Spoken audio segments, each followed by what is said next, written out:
So hi, I'm going to do a very quick video today on waves. You guys have learned a lot of this stuff before, so I'm going to jump right in. Let me try and get a pointer going on here because that always helps things out. So you guys know this from before, but energy typically travels as a wave, we now know that waves and particles are kind of interchangeable, and you may be familiar with this. We call this the electromagnetic radiation spectrum, and it includes all the different types of, well, not all of them, but a number of the different types of energy that travel as a wave. They all travel exactly the same speed, super fast, 3.0 times 10 to the 8 meters per second, and we're particularly interested in this portion of the electromagnetic radiation spectrum, which we consider visible light, or we sometimes refer to affectionately as Roy G-biv. If you notice here, as we go from the left to the right, the waves go from longer waves to shorter waves, and it also means our frequency goes opposite that. To that end, let's take a really quick look at a couple of formulas and a couple of waves. So if you take a look at these waves here, the actual wavelength is the distance from the crest to a crest, or really any point where a wave repeats itself. Now if you take a look at this, clearly these wavelengths are longer than these wavelengths, which are longer than these wavelengths.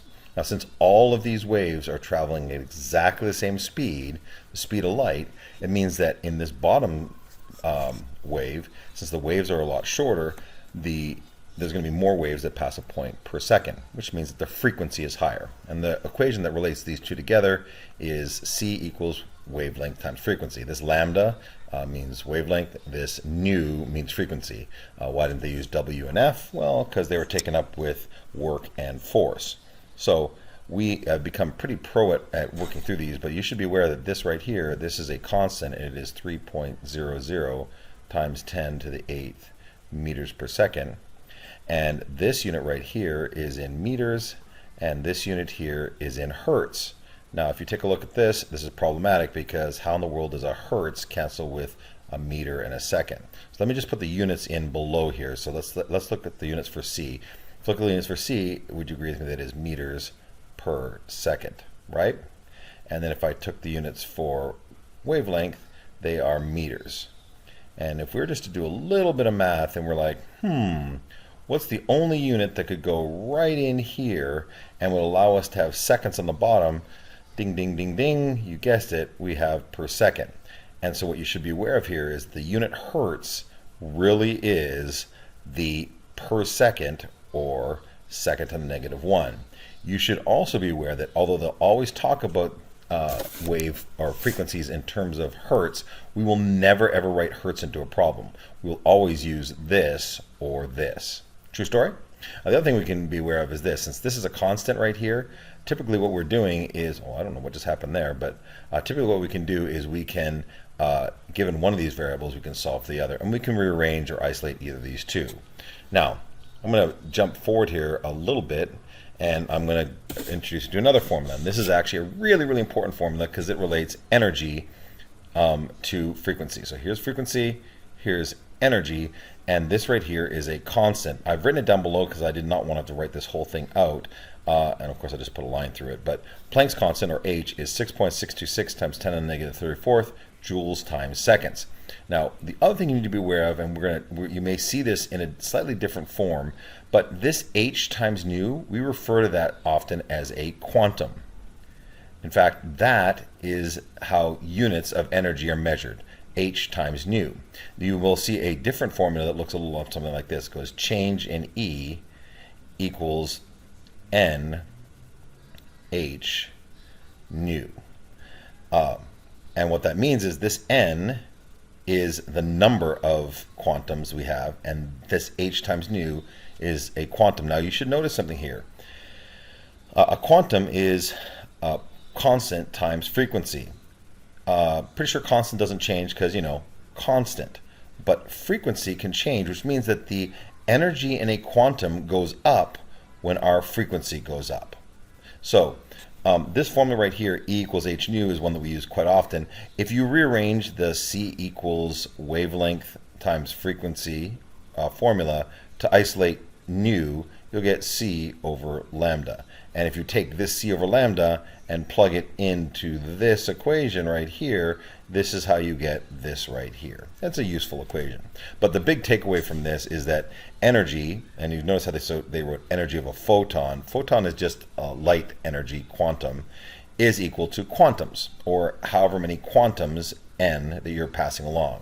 So if I want to pass one quantum to you, that's the least amount of energy I could ever give you. If I want to pass a lot of energy to you, I'm going to have to pass a lot of quantums. Now, we're going to talk about that a little bit more in class, but you should be aware of this equation. And where did that lead us?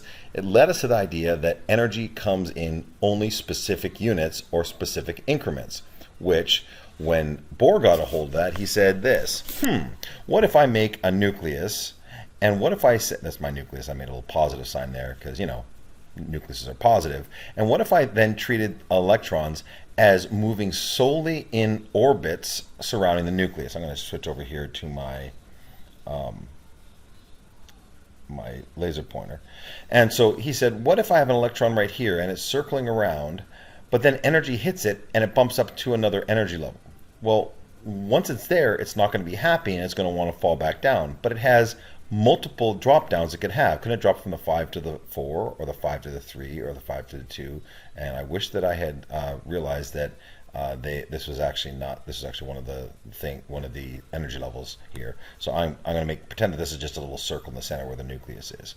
He actually came up with the idea that there are 7 energy levels in an atom, 7 orbits, and we're like, that sounds awfully familiar. That's because we borrowed from him and we said, well, there's going to be 7 energy levels in an atom altogether. Not orbits, but energy levels.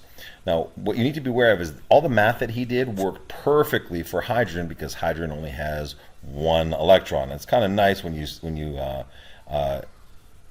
scheme in advance to only have 1 electron. It means that no other electrons are messing with you, and it actually worked. And so he thought that he was onto something really, really big. We'll talk about some of the formulas in class. But I want you to notice something here. Do you see how it shows here that an electron, if let's say it was way out here, so let's say the electron is right here, and it were to fall down, see the ziggity-zaggity line, all the way down here, that fall down from here to here would have to release energy, because the only way you're going to drop energy levels, and let me remind you again, this first energy level, n equals 1, n equals 2, n equals 3, n equals 4, n equals 5, the farther you go from the nucleus, the more energy your energy level has.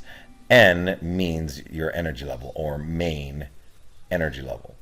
So, if we take a look at this, electrons want to live in the lowest energy levels possible. We call that the ground state. But when energy hits into them, they jump up to higher energy levels, they aren't happy, and they fall back down. Now, a lot of the fallbacks we never see, because when energy is given off, only a few forms of energy, let me jump back down here to you, only a very few forms of energy, the visible spectrum, do we see. A lot of forms of energy, all of this right here, we can't see. So let's jump back here to this equation, or this particular formula. And so if you notice here, you see how there's a particular color light here, and I think it's blue light, only occurs when you jump from the 5th down to the 2nd. And when you do the, I don't know what that is, but if you jump from the 4th to the 2nd, or the 3rd to the 2nd, you have different color light being given off. Incidentally, it's really important that if you jump from the 4th to the 3rd, or the 3rd to the 2nd, the 3rd to the 2nd isn't the same energy fall down as the 4th to the 3rd. Super fun fact. Let me put it into a little more complicated graph, because again, graphs are our friend. If you take a look here, this is the energy, and these are the energy levels. So if you take a look here, the first energy level, then we have the 2nd, 3rd, 4th, and 5th energy levels. Now, if I'm an electron and I jump up to, let's say, the 5th energy level, I have the option of jumping from the 5th to the 4th, the 5th to the 3rd, the 5th to the 2nd, or the 5th to the 1st. Now, the 5th to the 4th gives me no energy level, or no wave that I can see, but it still gives off energy. But if I were to drop from the 5th to the 2nd, it's going to give off a wavelength of light that is blue that we can see. Similar, if I drop from the 4th to the 2nd, it gives off green light. If I drop from the 3rd to the 2nd, it gives off red light. If I drop from the 2nd to the, you notice here there's not a, I don't know why that happened.